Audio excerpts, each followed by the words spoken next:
Hello வணக்கம். இது உங்கள் சிவி ஸோன். ஸோ காலையிலே பார்த்தீங்கன்னா பயங்கரமாக வந்து கலவர பூமி ஆகிடுச்சு இந்த பிக் பாஸ் வீடு. என்னாச்சுங்க அப்படின்னா, சுபிக்ஷா இதோ பாருங்கள் நான் ஒரு கேம் விளாட்றேன்னு சொல்லிட்டு அவங்களோட கிரீடத்தை எடுத்துன்னு போய் எடுத்து ஒழிச்சு வச்சுட்டாங்க போல இருக்குது.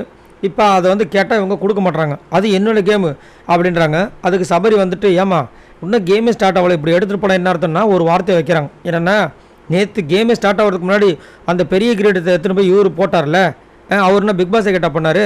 அப்போ பிக் பாஸ் எதுவும் சொல்லலாம், இப்போ மட்டும் என்னையே கேட்குறீங்க, இது என்னோடய கேமு, என் கேமை விளையாடக்கூடாதுன்னு சொல்கிறதுக்கு நீங்கள் யார்? பிக் பாஸ் சொல்லிட்டு நான் வைக்கிறேன்ட்டு போயிட்டாங்க. அப்போ உடனே வினோத் டீம் அவங்க என்ன பண்ணுறாங்க, அப்போ நாங்கள் வந்து அவங்களுடைய அந்த கதையும் கத்தி எடுத்துன்னு சொல்லிட்டு ராஜாவோட கதை கத்தி ரெண்டு எடுத்துன்னு டாப்பில் போச்சா போச்சா போச்சா எல்லாம் வந்துட்டு இப்போ வந்து ரணகலாக பூமி ஆகிட்டு இருக்கு. சபரி வந்து டென்ஷன் ஆகிட்டாப்பில்.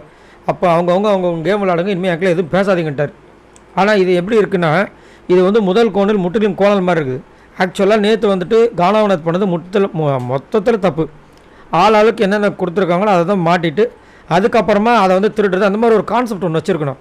அதை விட்டுட்டு இது நல்லா இல்லை, இது நான் எடுத்துக்கிறேன்னு சொல்லிட்டு அங்கேருந்து அதை வந்துட்டு அதாவது ஒரு அருங்காட்சியகமாக வச்சுருக்காங்க. அதில் இருக்கிற இதை எடுத்து வந்து இங்கே மாட்டிட்டு தம்மா தூண்டு இருக்கிறதுக்கு அங்கே வச்சிட்டாங்க. அருங்காட்சியகத்தில் தம்மா தூண்டு இருக்கிறத வச்சு காமிப்பாங்க மக்களுக்கு. இவர் பாட்டு எடுத்து வந்து போட்டு சீனை ஓட்டிகிட்டு இருந்தார். ஓ நீங்கள் அப்படி பண்ணிட்டீங்க, அந்த நான் பண்ண சொல்லிட்டு இப்போ சுபிக்ஷா ஆரம்பிச்சிட்டாங்க. அதுக்கு தான் எப்பயுமே வந்துட்டு என்ன கதாபாத்திரம் கொடுத்துருக்காங்களோ அதை வச்சு ஒரு விஷயத்தை க்ரியேட் பண்ணோம்.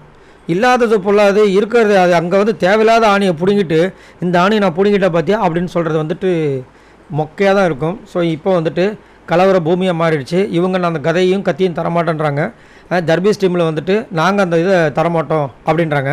ஜர்பீஸ் வந்து என்ன சொல்கிறாரு, இந்த மீஸ் எனக்கு ஒட்டலன்றாரு. ஏன்ப்பா இங்கே எவ்வளோ பெரிய அமுழு தும்ளி நடந்துட்டு இருக்குது, மீசை ஓட்டலையா போய் அந்த பக்கம் அப்படின்ற மாதிரி சபரி வந்து டென்ஷன் ஆகிட்டாப்புல. ஏன் அவருக்கு மட்டும் நான் மட்டும் எனக்கு கொடுத்த கிரீடம் வைக்கிறேன்ல, அவர் மட்டும் அவர் கொடுத்த கிரீடம் வைக்க மாட்டாரா, அந்த கிரீடமே தான் அவருக்கு வேணுமா அப்படின்னு கேட்குறாங்க.